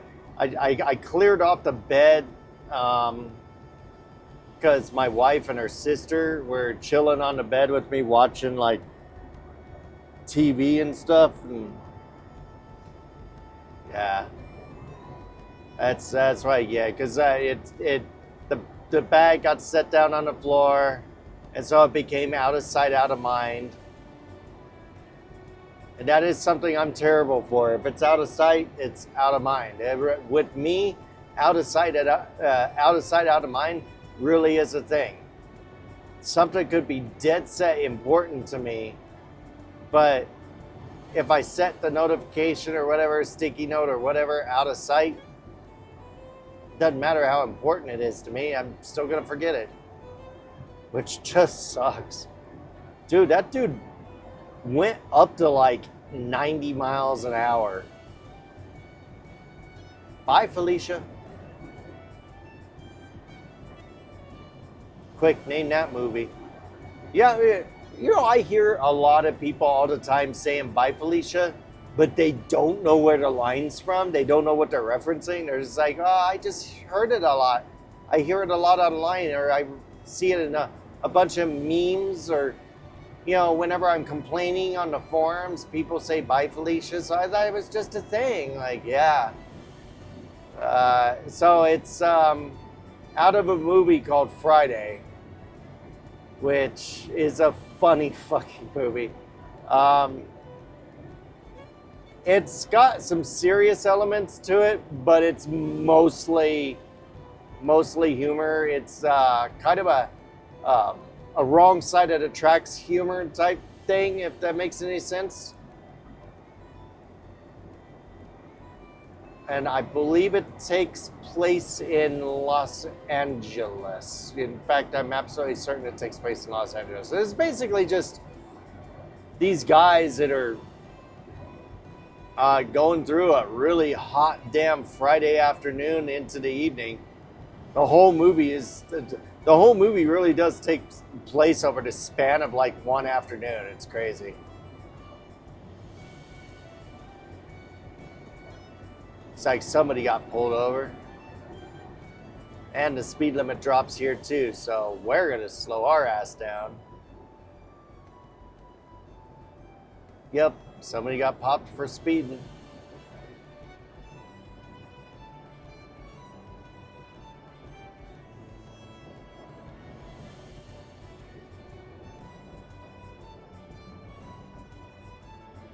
Don't fuck around with small towns, and it's not just a Colorado thing. It's like it seems like that all across the country, you know? I'm like that too in my car. I kind of have a lead foot when I'm like in cities and stuff, but when it comes to small towns, the small town cops, they do not fuck around either. You try to give them some bullshit excuse or a story, and they will write you a ticket so damn fast. I've gotten a couple of warnings from small town cops, but the reason why they were warnings was I did treat him with respect. I'm like, yes, sir, no, sir. Yeah, I'm just really tired and I wasn't paying attention, sir. There's another speed trap right there we just passed. So yeah, these guys here in whatever town we're in, yeah, they're not fucking around. I forget what town we're in, and I don't see the dot on a GPS, so.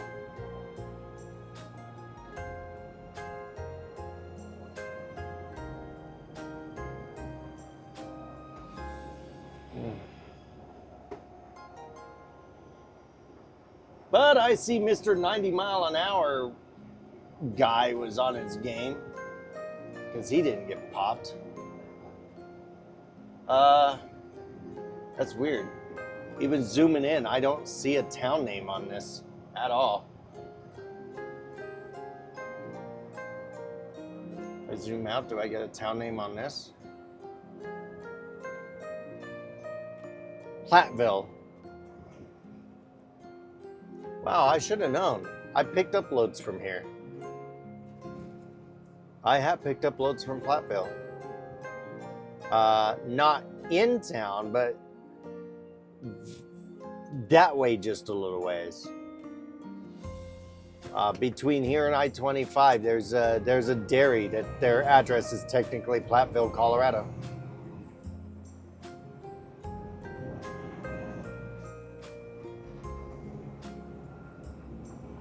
Oh, I got the hiccups.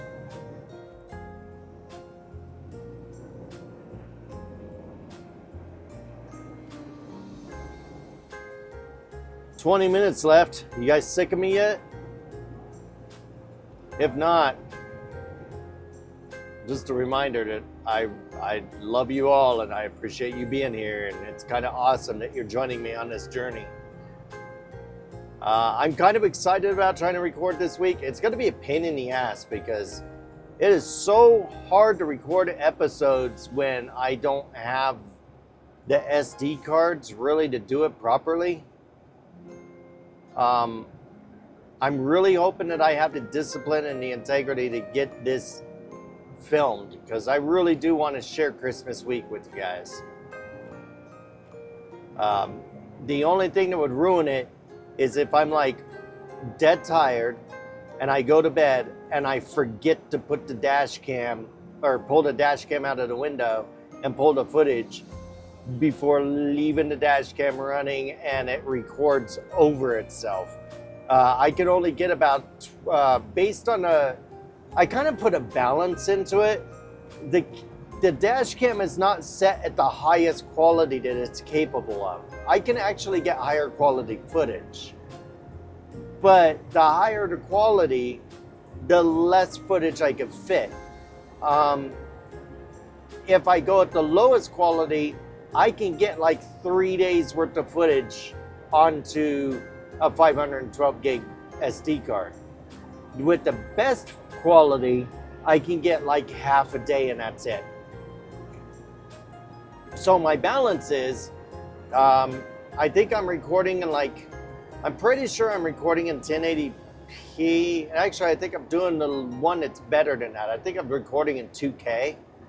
And so I can get about 24 hours worth of footage. I think I've got I need to check. I think the dash cam is doing 2K at 30 FPS. Because 30 frames a second is plenty. This thing can go up to 60, I think, for frames a second. Oh, we got somebody on the shoulder. So as a courtesy, we get over.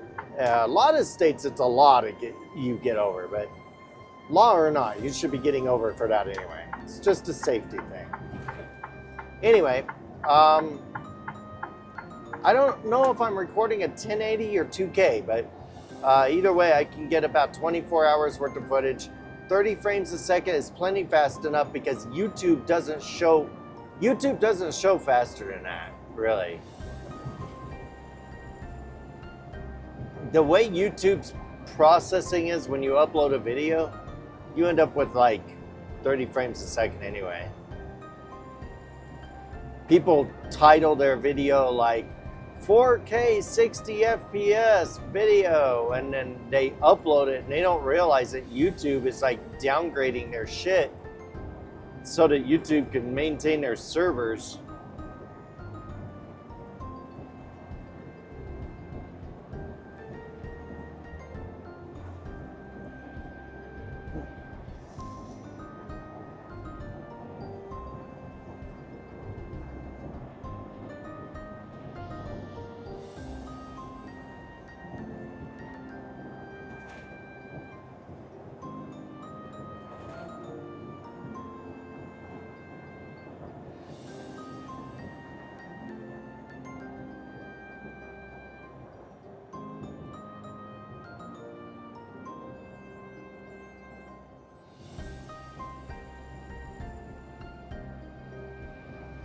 So speed limit drops drastically here. Again, bring it down and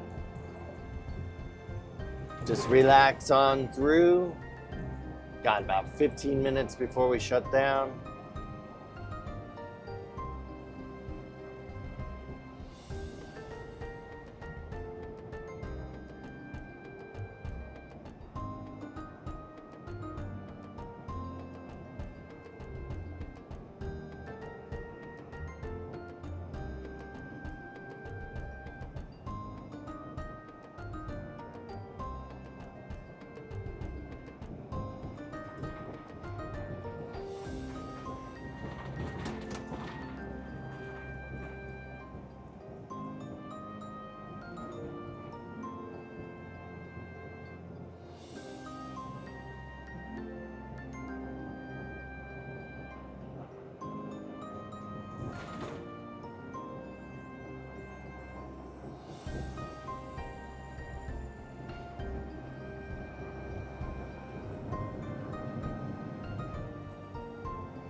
Another speed trap. Got plenty of them out here.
All right, guys, welcome to Greeley, Colorado.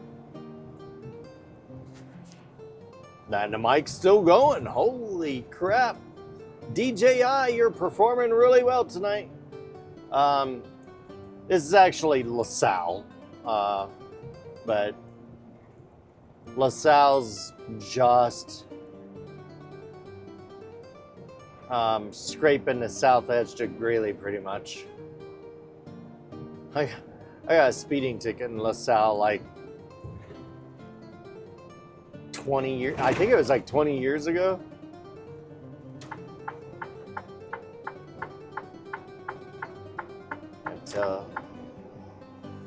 Picked a hell of a spot to spend the night there, tanker.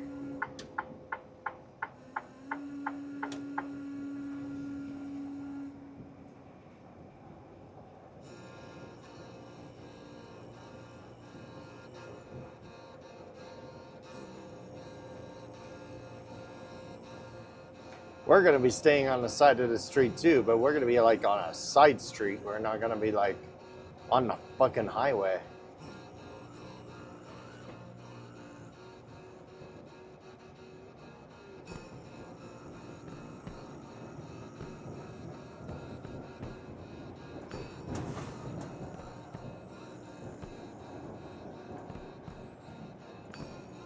Whoa, shit.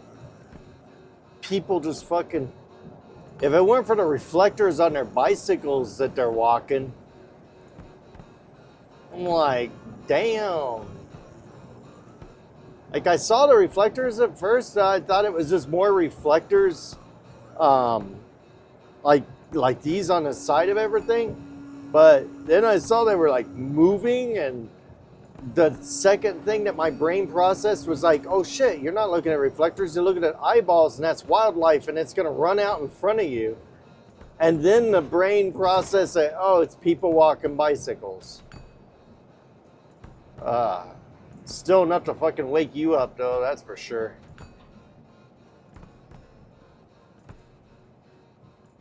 There's another place I used to pick up from and deliver to, hanging a right turn here. It was when I worked for Denny Transport, but hanging a right turn here, there's a place down a few blocks. It was like a meat processing place. I would regularly pick up there and then take that meat into Omaha,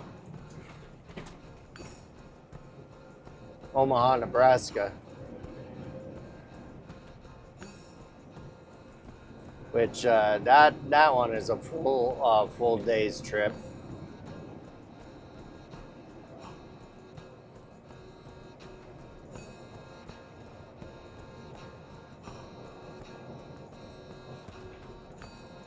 Can't stop yawning. Throw back a bottle of beer. To the mile, take the exit on the right to US 34 East toward US 85 North.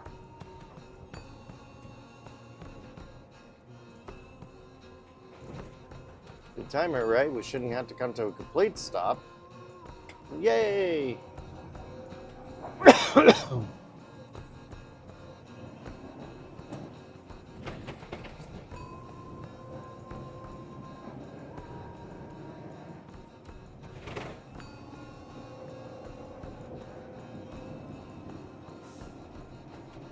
Or actually, this light's the one I was talking about, where you make a right turn and go up that way, and there's like a meat processing place up there. Yeah, because I remember the fuel station here, the large one over here. Yep, the Quick Trip right there. Yeah, this is it. This is the exit on the right. This is the corner that I would turn on. Go about a mile or two down that way.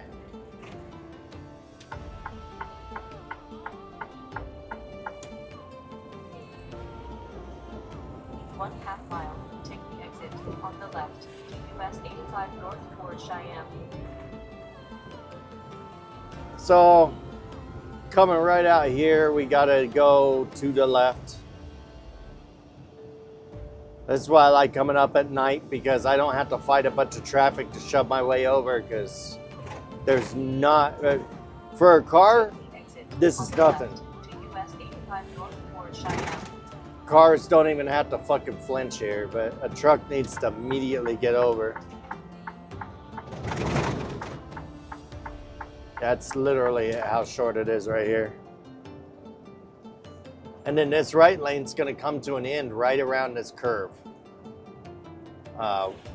It does continue around the curve, but then you have people merging on here. And not only do you have people merging on here during the daytime, but again, during the nighttime, this is nothing. But during the daytime, pain in the ass, because people are merging on there. And then the lane will come to an end, I think, right here. 1.5 miles. Turn right. Yeah, onto here's the Northfield little Street. dotted line, so it's basically saying get the hell over. It basically becomes a turn-only lane. Of which I think we are gonna turn here. Yeah, I'm gonna go ahead and turn here. Whoa, shit, another person. At least they're wearing reflective stuff. Kudos to you for wearing safety gear. All right, there's a van coming across, so we're gonna wait for him. But we're gonna.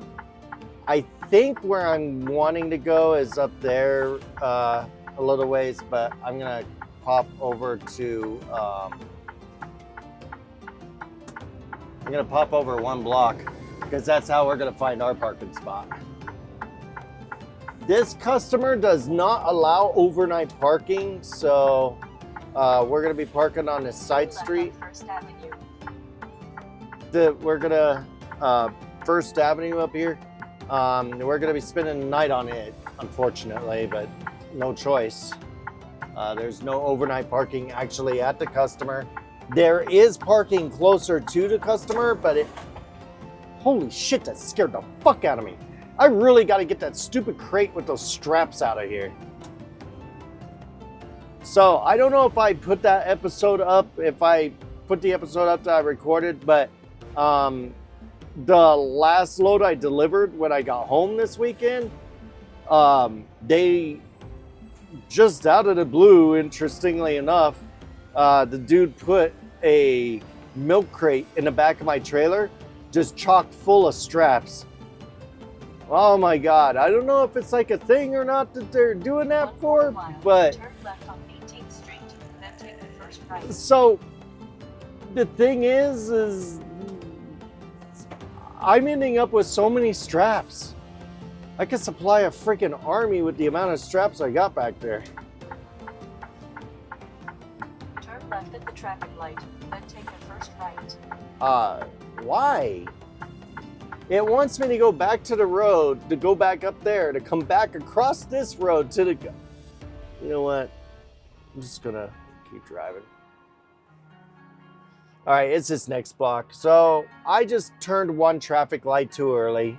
Normally I come in right here, but I'm tired. I'm not thinking, but I knew I was tired and kind of not thinking.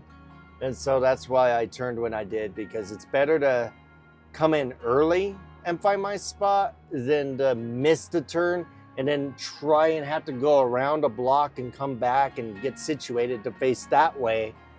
So that in the morning, I just go straight to the customer.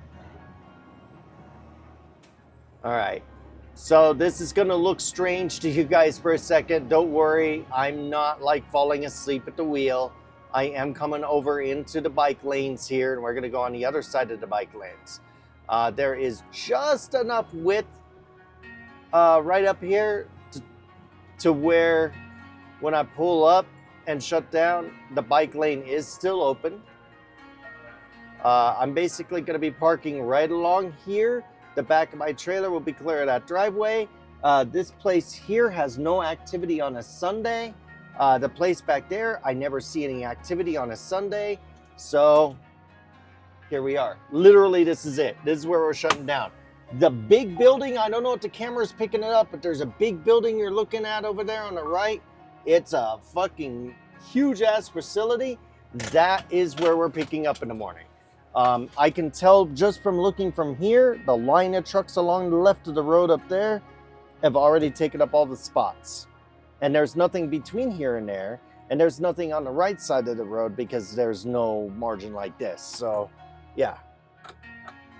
So I'm gonna turn out the headlights, but I'm gonna leave the marker lights on for safety because of where we're at. And that's it. I'm gonna turn on a reefer light. I'm gonna go to bed. And I hope you have a good night. And I'll see you in episode 3 now. It's gonna be episode 3. This is the end of episode 2. So I'll see you in episode 3 when we pick up our load and we head out tomorrow. Good night, guys.